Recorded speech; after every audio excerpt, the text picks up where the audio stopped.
Merit wars are always something that I see in the Discord, I see in the world chat, alliances going crazy over this thing. And does it really matter? And is merits actually determine who is going to be the winner of the season? So I'm going to open this topic, and I know I'm going to get a lot of comments for this, but does merits always reflect true performance? This is maybe one of the questions that I asked myself when we was discussing some of the players back in the days, and yes, at some point, yes, because back in the days there was a glory point, so people can actually separate the fake merits from the actual merits. And by merits, you know, when you fight with enemy, you're going to receive merits. But is this actually the merits? Is this performance of the people? So right now we're fighting against 8-way. I don't know where this video is going to come out. Maybe we're going to be already in the home kingdom, but you know, right now we was fighting against 8-way. There was a quash between these two alliances. So right now merits count, but tomorrow when 8-way is get blocked after the gate in at the gate 5, and somebody gets some merits from somewhere, or some merit straight, or they are attacking their farms, uh it's so hard to actually see the true potential of some players. I can say for me personally, I have never do merits farm. This is a shame that I have 4.4 million merits this season. That there was just not much fights this season. And yeah, I have video for every major fight we was having. But yeah, but so far there is no other metric people can can use to see the performance of the people.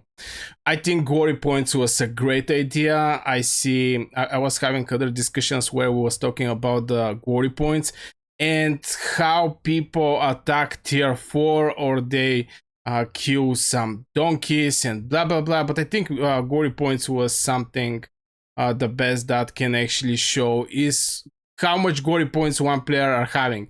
Now the bad thing is you cannot see people glory points, you can see only their merits, and you can see the first 200, if I remember right, from the glory points. So, you know, it's still hard even this. But till these days, this is the only way somehow we can actually, somebody can check the performance of one player. Why do alliances farm merits? Now, this is a question that I get from over. How to say it? Okay, this thing finished. I get from over. How to say it? Competitive players. They don't understand the merit straight. I also don't understand the merit straight. Why people are doing that? But in the same time, I understand it at some point because you need to get some stuffs from the shop. This is the only reason I see for merits trading. Currently I even exceed, but there is elixirs that later in the real fights, this elixirs is going to be in great help. This one, I don't know why they don't put some good elixirs in the daily bundles. It's always like 1k elixirs. I rare see even 5k. Not talking about 50k or 20k.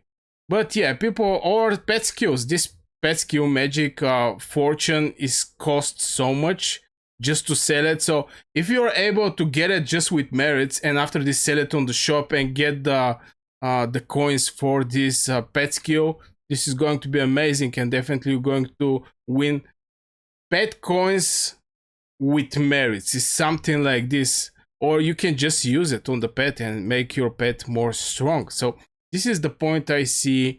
It's just making more strong your account, and it's have nothing to do with performance. Only when it have nothing to do with non-stop merits farm just to be higher in the ranks. But yeah, definitely merits are something that is very controversial, to be honest.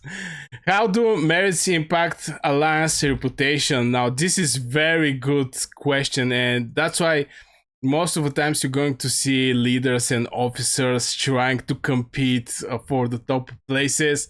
But yeah, merits is something like prestige. And I remember back in the days, one dude say, "You don't have enough merits to talk in the world chat." Stuff like this, you know. it's it I don't know. Let me know in the comments your personal opinion about how do merits impact alliance reputation. I think, of course, if the alliance have a lot of merits, the reputation rise. But keep in mind, if you're having a lot of merits, there is a lot of resource healing involved in this. So you know, but still, I think every alliance having a lot of merits is actually a good sign that this alliance is as good performing. Can WoW Merits Alliance still dominate the zone? Yes, and we are example for this, because in the zone 1, here's how the things go here. Is it that zone 1? No, it's actually here. Yeah, for basically 1 day and a half, we managed to push out 1 day and a half, or maybe 2 days. We managed to push out 1 AOPV in 6 days. And the rest of the times there was small fights here and there. 2-3 people come with 5 legions, maybe for merits. But on other side, you have non-stop fighting 8-way WoW and LPV. Look at this thing, brother. Look at this thing. Rallies, everything. And on the top, there was also a lot of fights between 14 PS and then free to play and KOF. So when the final zone opened from the gate 7 and then decide to jump in this zone, where was the dragon? Oh my god. Yeah, they decide to jump from here, and we teleport stuff and attack them. And they decide to not enter in the zone. I mean, you get the idea. It's just the WoW merits don't mean this alliance is not a powerful. Currently, I want to see what is the merits, by the way, on the alliance merits. On the first place, 8-way, WoW on the second place. Those people are non-stop fighting. Non-stop fighting. And then KOF on the third and fourth place. We are on the place 5. But it is what it is. It didn't mean nothing. It depends what kind of luck you're going to end up with in the zones, and is the alliance, your enemy alliance that you're going to fight with, are going to put effort to defend or push the zone that you're fighting also for. Okay, so how can players earn merits efficiently? Now, I have videos on my channel, you can go and check it out, but with 2 words is good management of your troops and of your stamina, also of your resources. Now, for the first time, I actually have a farm. So far, I have never had a farm. This season, I bring a farm. I didn't do any kind of, I actually did resource healing.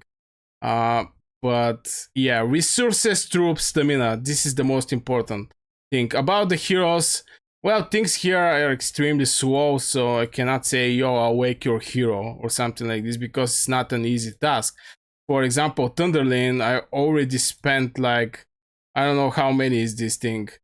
300 maybe 60, something like this, tokens, and I'm far away from 700 tokens that this hero is needing. Also, I don't have the ship.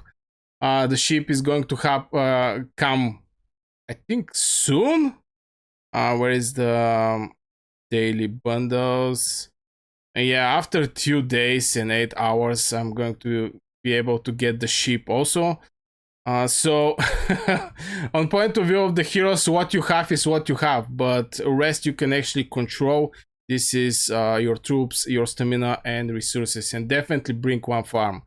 I'm not gonna lie, having a farm, I still didn't use the how to say it, the resources from my farm, but it's good to know you have something aside, and with your main account you can only just go and gather some mana, only focus over the mana. Are merits overrated as a success metric? I think it's overrated, because everybody is like, look how many merits I have, but is also prestige. I'm not gonna lie. If you have a lot of merits, you get respect. You get different treatment from everybody. People are not joking. Okay, people may joke with you, but the point is you get the people respect in general. This show that you're active player. It's a strange metric, but it's the only metric for activity and performance of one person. Of course, if this merits is not killing your farm or something like this.